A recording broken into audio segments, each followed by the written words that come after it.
going to have a wonderful time and you're going to take a lot of good things back home to enrich your knowledge, your organization, and the countries you belong.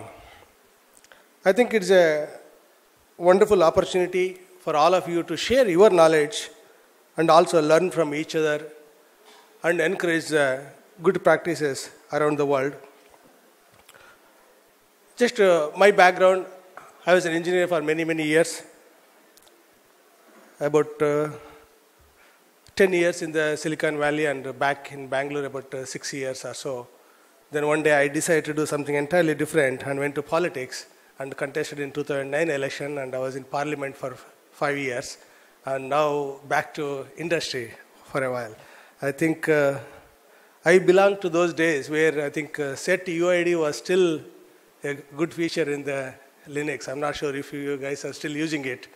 I think I belong to those days when I think most of the scripts we wrote probably were using only sed, awk, Perl, and grep, cron, and many of these functions.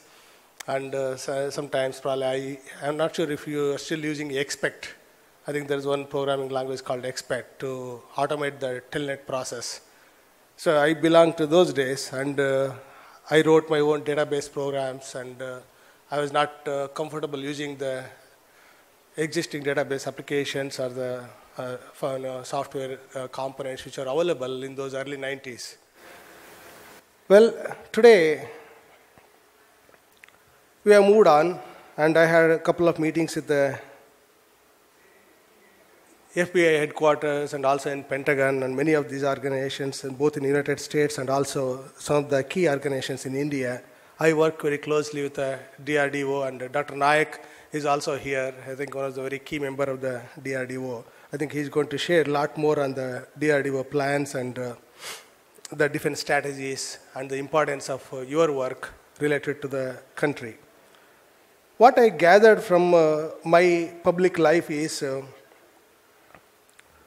in the history, we came so close to catastrophic events. Probably many of them are due to the technological mistakes. It is many of them probably due to the human error. I think some of you probably would know from the Cuban Missile Crisis and many of the events that took place in 83 and many of the events took place in 95. I think what they indicate is the vulnerability we have in our system, which is inbuilt to it now. Today, I believe a single person, even by a mistake, can wipe out a nation. Probably can even wipe out the entire mankind, maybe even the life on this planet.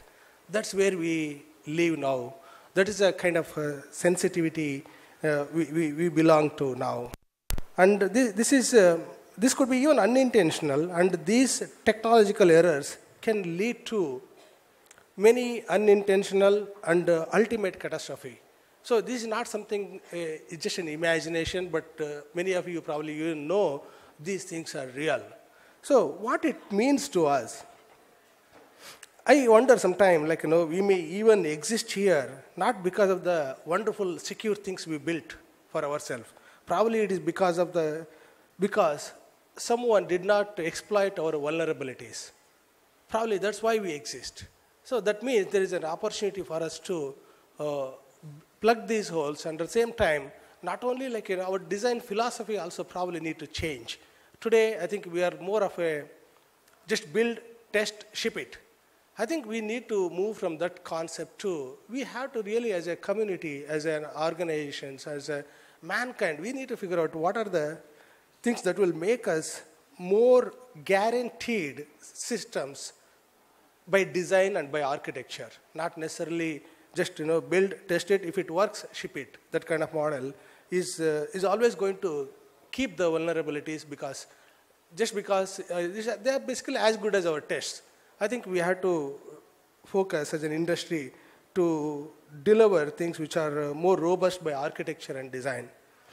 Perhaps we need to think, if we really need to keep on improving the security to eliminate the threats. Is it just a security? Is it like, do you keep on putting a bigger and bigger locks to your homes? Is it the idea? Is it the concept we need to evolve into? If you look at, like, probably many of you are from United States here, many of you probably visited other countries. Probably in California, where I lived for more than a decade, many of the windows, you just push it, they open almost. And you can break the glass just by walking in. You don't even need to do anything more. So why thefts are not happening? So is a theft need to be only controlled by, say, putting a big locks, stronger windows, and metal rods? Is it the concept we need to evolve into? I think we need to think big, and probably this is where the government and policymakers also come into the picture. Many of the locks we used in the Silicon Valley or in many other places, they are like, you can just break them with your hand. You can open it with your small toothpick. If that is, so security is not provided by physical means. It is something else. So probably world also need to think on electronic security in the similar terms. Not necessarily a robust algorithm, not necessarily the more secure communication we have around us. We also need to figure out, is there a bigger opportunity for bigger things to play a role here? I think that's where the government and industry and the people like you need to come together. I think this platform, nullcon, which is I think evolving into a wonderful conference in the India and also all over the world, is going to provide an opportunity for all of you to share your experience and your wisdom, so that the environment in which we are going to live is going to be more secure and safe for all of us. And also, not only the countries which are developed, even there is a bigger opportunity for the countries which are being developed now. I think there is a bigger opportunity for India to evolve into this space in the coming days. The Make in India program probably need to encompass all these things in such a way that it takes a comprehensive view of what the India needs and what the world needs. I think today the Make in India initiative by our Honorable PM is a great step forward from where we were before. I think in addition to that progress, probably it needs to consist of the logical and policy, and many of these things also need to be put in place so that all these things evolve together, not necessarily one industry such as manufacturing industry or some other industry is given only importance, but all these things also need to be taken into account. Today, as you know, probably cyber terrorism, in my view, would be, will have the same catastrophic impact such as a nuclear war.